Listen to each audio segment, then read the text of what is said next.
جس طرح کہتے ہیں کہ ایک نوجوان تھا جس کو شہزادی سے محبت ہوئی، بادشاہ کی بیٹی سے محبت ہوئی، اس سے شادی کرنا چاہتا تھا۔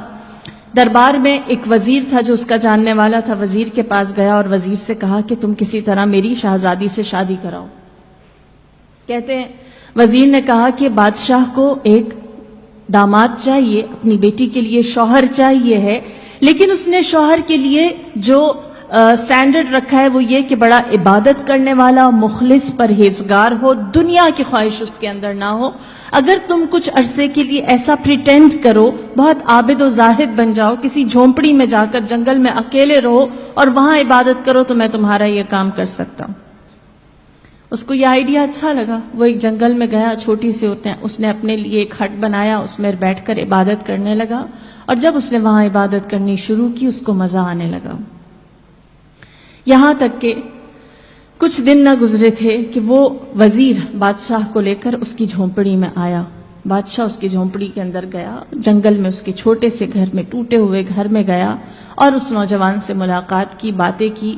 بادشاہ امپریس ہوا اور اس نے کہا اس نوجوان سے کہ مجھے تمہارا عبادت کرنا، تمہارا تقوی اچھا لگا، میں چاہتا ہوں تم کسی دن میرے پاس آ کر محل میں ملو، میں اپنی بیٹی کے لیے شوہر تلاش کر رہا ہوں اور مجھے لگتا ہے کہ تم میرے آنے والے مستقبل کے لیے ایک اچھے جمائی، ایک اچھے داماد ثابت ہو سکتے ہو۔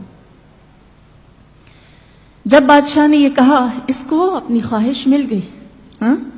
اس نے فوراً بادشاہ کو جواب دیا اور کہا مجھے تھوڑا سا وقت چاہیے، پھر میں آپ کو ریسپونڈ کرتا ہوں، آپ کی خدمت میں حاضر ہوتا ہوں۔ وزیر خوش ہوا، اس نے اپنا وعدہ پورا کر دیا۔ جیسے ہی بادشاہ اس جھونپڑی سے باہر نکلا ہے، پیچھے سے اس نوجوان نے اپنا ساز و سامان، اپنا بوریا بستر سمیٹا اور کسی ایسی جگہ چلا گیا جہاں اس کی کسی کو خبر نہ ہوئی، گم، لاپتہ، کسی کو علم نہ تھا وہ کہاں گیا، کیا ہوا۔ وزیر حیران ہوا کہ اس نے خواہش کی تھی، اس نے چاہا تھا اور میں بادشاہ کو ادھر لے کر گیا، پھر بھی وہ نہ ہوا۔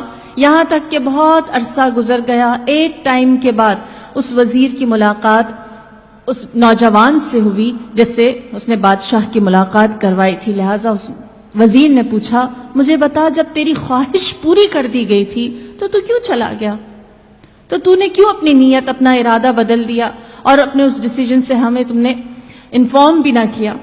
اس نوجوان نے کہا جب بادشاہ میرے پاس آیا میرے اس جنگل کے چھوٹے سے جھونپڑے میں اور اس نے وہ بات کہی جو میں سننا چاہتا تھا، تو اس وقت میں نے اپنے آپ سے سوال کیا، اتنی عبادت کی تو بادشاہ چل کر تمہارے جھونپڑے میں آ گیا، ایک آرزو، ایک خواہش کے پیچھے اگر میں اپنے رب کے لیے عبادت کروں تو کیا میرے دل میں میرا رب نہیں آ سکتا؟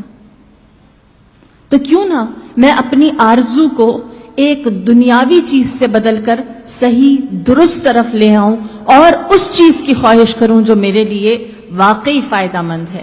لہٰذا میں نے اپنی اس خواہش کو چھوڑا اور کہا میرے اس جھونپڑے جیسے دل میں اللہ کو بلاتا ہوں۔ تو یہ آرزو کا فرق ہے، یہ خواہش کا فرق ہے، یہ تمنا کا فرق ہے۔